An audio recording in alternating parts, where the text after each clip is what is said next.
So when you use a rope here, rope is flexible, that means you can manipulate it here. And again, in order to have really stable rope swing back and forth here, then you have to turn this way and then turn this way, and then let the rope go around your body. But in the backswing, if your upper body leans this way, then naturally you will pull this flat here. Okay. Then it's moving away from the swing plane here. Okay. So this is the swing plane. You have to throw the rope along this direction here. Okay. When you throw it correctly, then the rope goes around your body, and then it ends up here, okay, under the armpit here. Okay. And also when you swing correctly, then it will end up here. So when you swing back and forth,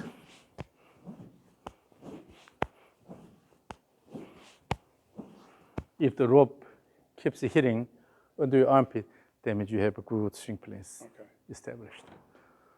And then also in the rope swing, your goal is to move the end of the rope around your body. Okay. It's not about your body motion. It's not about your body going to certain body posture, but you have to throw the end of the rope and then let it go all the way and then hit here. Okay. Throw this way and then let it hit here. Okay. I did notice when you were doing it, though, how stable your head was. You had a lot of motion down here and not much here. Yeah. Okay.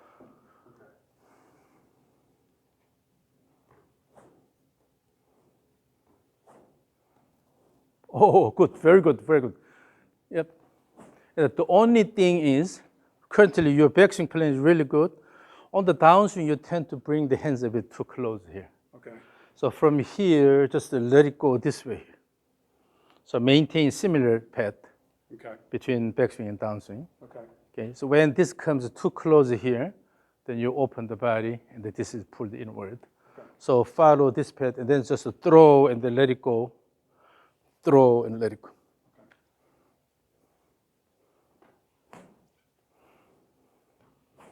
In the downswing, move the hands a bit more away from your body.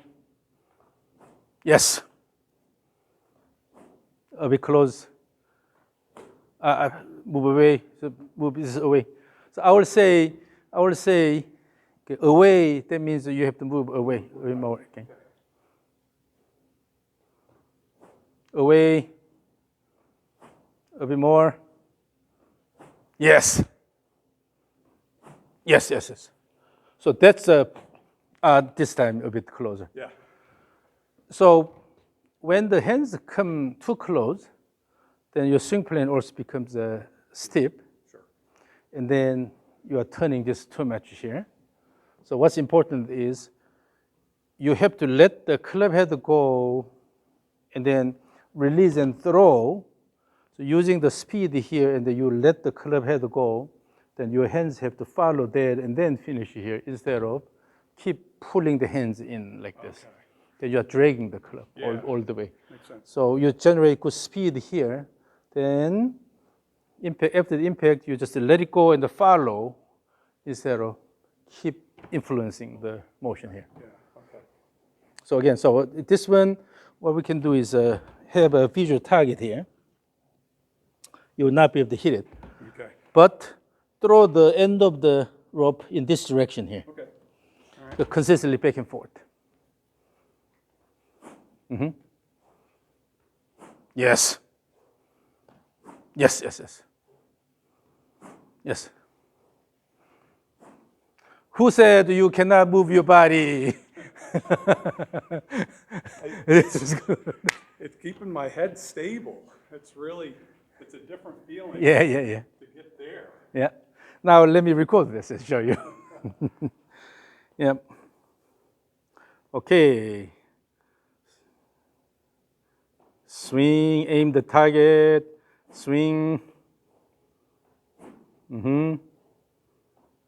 Yes. Yeah. See how your body is turning here. Yeah.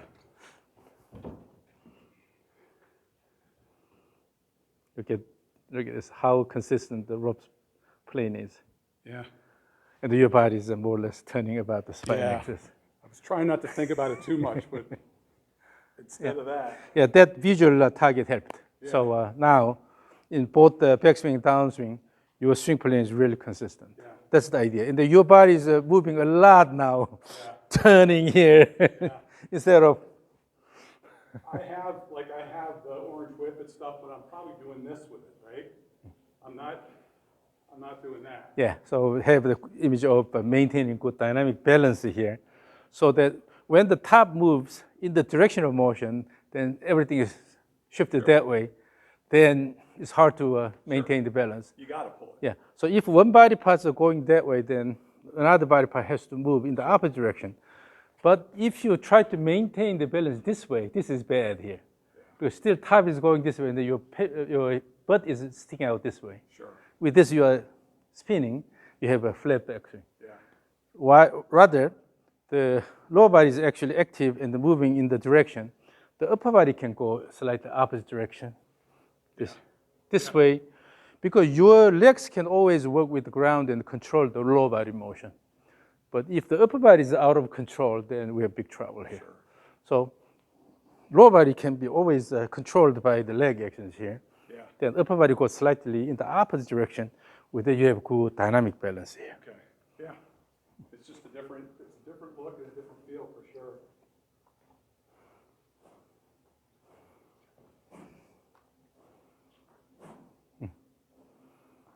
You see, you're releasing this really well. And Really? Okay. Yeah. Yeah, getting it out there helps. now, then let's go to the swing stick here. Okay. So stay back and then align your heels along that line. Like this? And then, yeah, aim the tee. No need to hit the target, but again, aim that tee. Okay. Swing back and forth. As you swing the stick, relax here. Relax the whole system. Your focus is moving the white ball nicely around the body. Okay. So focus on the white ball motion. Okay. Okay.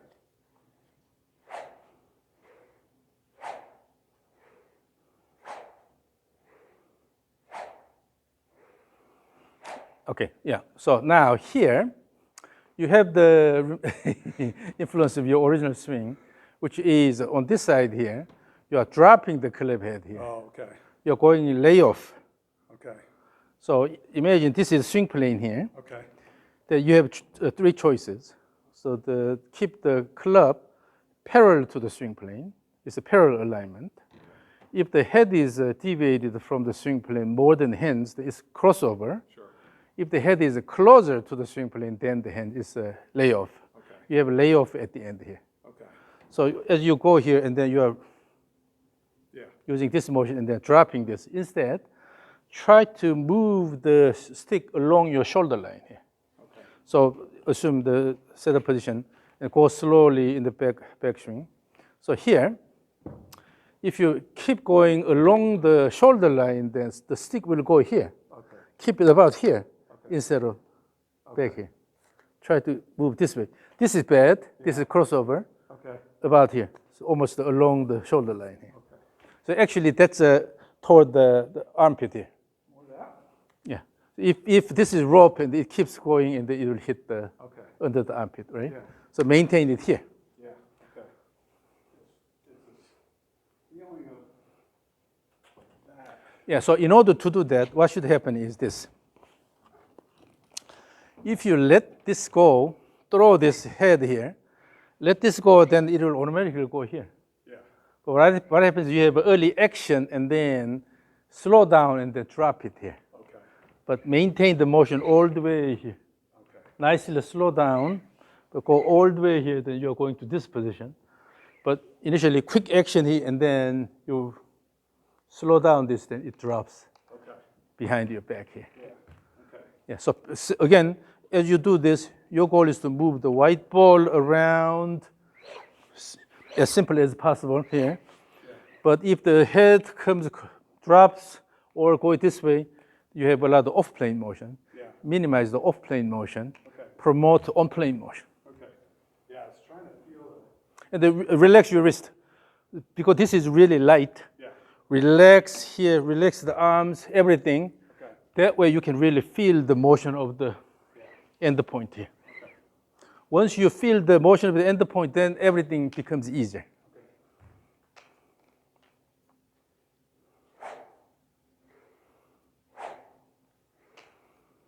Still it's dropping a bit more, so bring this a bit higher. Try to move along the shoulder line here. More. Yeah, so here, Keep enough speed so that you can finish it here instead of slowing down here.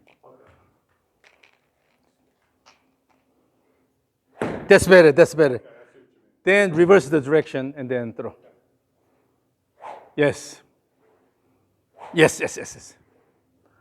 Now, when that happens, it just go here and you are reversing the direction and then let it go here.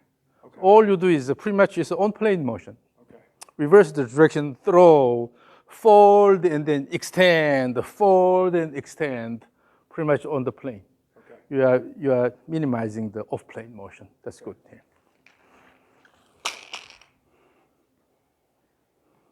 Yes. Throw, yes. So that's good, that's good. You know, when you lose balance, it's because your gaze is moving. Yeah. So maintain gaze. Yeah. Yes. Yes. So it's a lot better whole body motion now. Yeah. So you have to overcome the fear of using the body. Yeah. For me, it's the fear of that. If I let myself do that, it's okay. Yeah. So then when you allow this here, then it's really rotation about the spine axis. Yeah. Here. Yeah. The rotation actually becomes simpler. Yeah. And then just throw, release, release.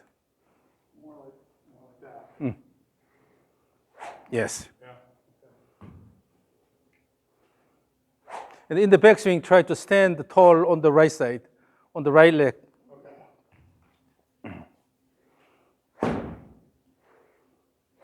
Okay. Then you can really release fast. Yeah. So when you have good support from this side here, and then throw.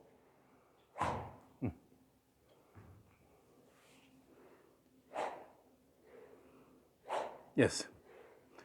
Now, when this happens, because you are releasing, you relax, you have relaxed arms and most of the body parts here. You feel the motion of the white ball here, then you can let it go so that your lead arm is better extended. Yeah. You can use this, utilize longer, lever, Sure. lever arm here, leverage here. Yeah. So instead of using the muscles here and try to drag it here, then you go to the chicken wing position, right? Sure. But if you release and throw, the lead arm is more extended. Okay. Yes. Yes. Then with that automatically, because you have a longer leverage, and you are using the body and the releasing, your speed goes up automatically. Yeah, it definitely feels more free when you're here versus there. Yep.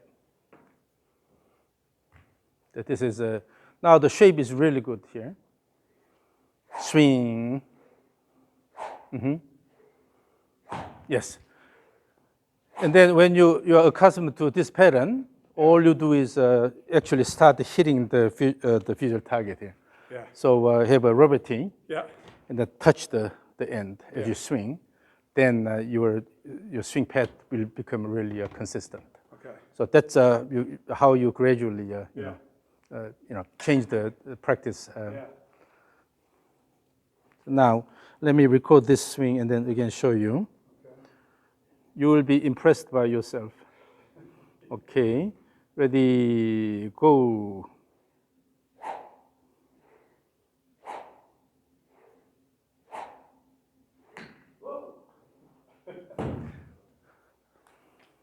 Yeah, now look at this. Gotta get there.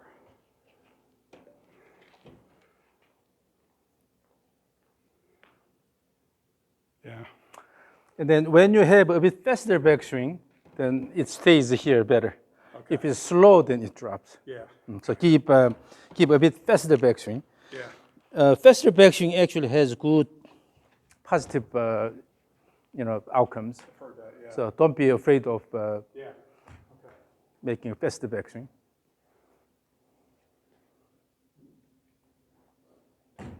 And then, so with that motion, when you have faster backswing, And toward the end of the backswing, try to give extra shoulder turn a little bit here. Okay. So instead of just stopping it here, when you try to give a little bit of extra shoulder turn, you have a mature backswing and then good elongated transition phase. Okay. Yeah, go back a little bit so that you don't hit the tee.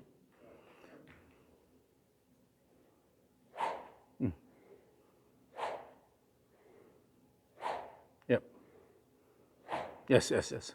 So you have good fundamental swing pattern now established. Yeah. So it's just a matter of having confidence and then keep working on this. And once this becomes your natural motion pattern, then introduce the target and start touching the tip, Yeah. and then eventually introduce the ball, and then swing through and then hit the ball, Yeah. right? So that way you'll be able to maintain consistent swing path. But right now you're using your whole body a lot better. Yeah. Yeah. It feels really good. It's just a matter of understanding the ideas. Yeah. So again, we use the umbrella to show the axis motion here. Yeah. So the top stays there, but the bottom can move this way. This is for good dynamic balance, right? Sure. So then when you have a good dynamic balance, actually the swing becomes consistent. Yeah. When the top moves, so it involves a torque. So when you have to generate that torque to have that kind of motion, it makes the whole rotation motion unstable. Yeah. I think I was trying to stabilize this and move this instead of stabilize this and move this. Yeah. So this is called the spinning here. Yeah. Spinning is actually a bad way to do the backswing. Sure. When you spin, pretty much the right leg is out of commission here. Yeah. But only when this is swing plane here. So you have to basically create motion that promotes this motion here, right? So going this way here, going this way here, promoting this motion. Then your right side should not collapse. Yeah. Rather, you have to support the right side well so that you move along the plane here. And then the downswing, again, push the ground and then bring this up here. Okay. So have the image of incline the plane here. You're moving the club head along that plane instead of going to a certain position and then spinning here.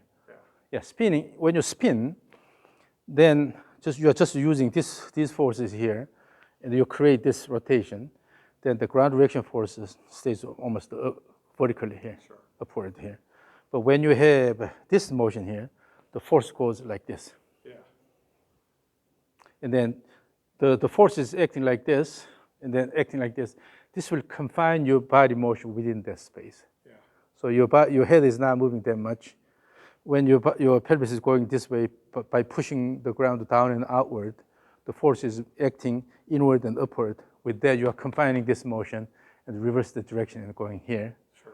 Keep doing this. And then the final one, have active wind up and then swing through. And here you can shift the pelvis more because this motion really fast, so you have to have also fast motion.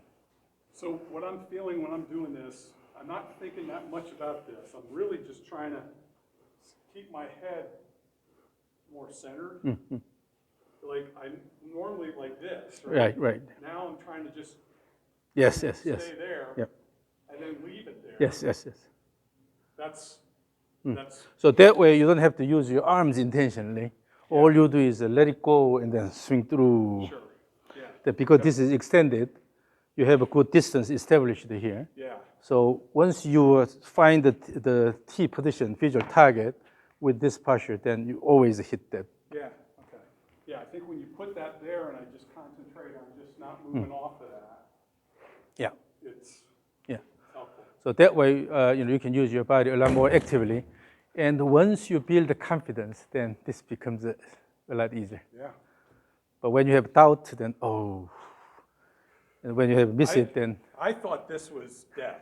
Like I thought that was. what's bad is this motion here. Okay. Yeah. So when the shoulder does not turn enough, and then your hip goes backward here. Yeah. This is problematic.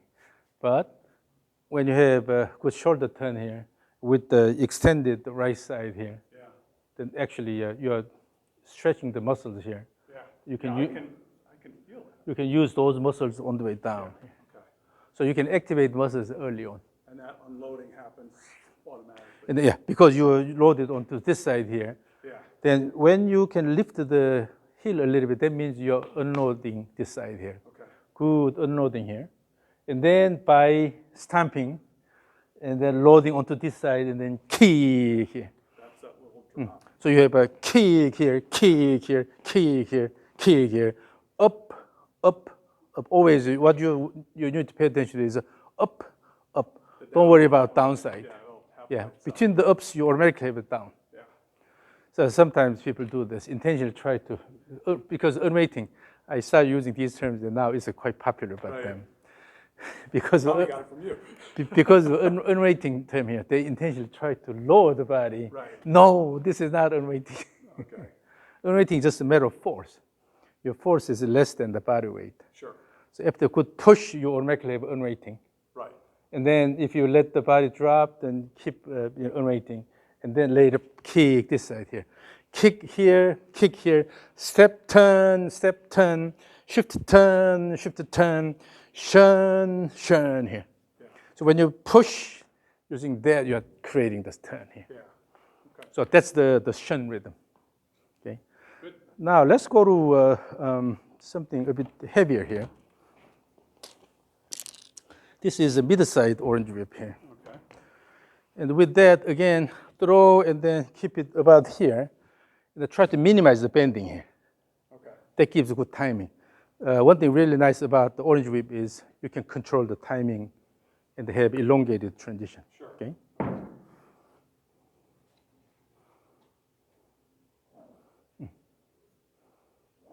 Mm-hmm. Yep. Yes.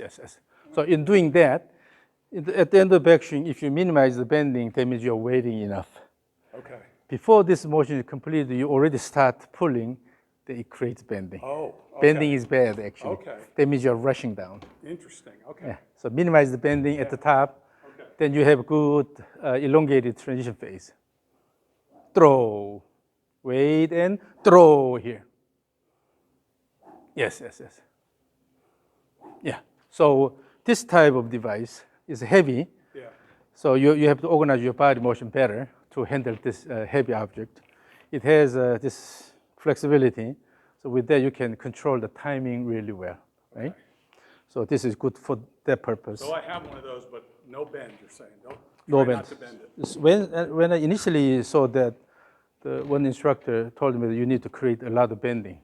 So I said immediately, this is not a good device. But later, when I was introduced to this again, if this is used properly, then this can be actually a good practice tool. Yeah. So that's why I started saying minimize the bending, minimize Okay, the yeah. bending. Then it can give good timing. So instead of quickly rushing here, Yeah. when you rush, then you tend to use arms.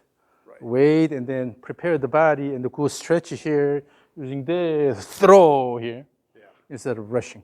Yeah. So for that, this is really good. Okay. And then the rope, this is your rope here. Okay. Take it with you. Yeah. But the rope, when you swing, wait until it hits your body Yeah. here. Then you have good timing here. And then throw and wait until it Out hits. for me. Out. Yeah. more. And then your plane is quite consistent. Whenever, as soon as you had that visual target, Yeah. then the swing plane became really consistent. Okay. So use that.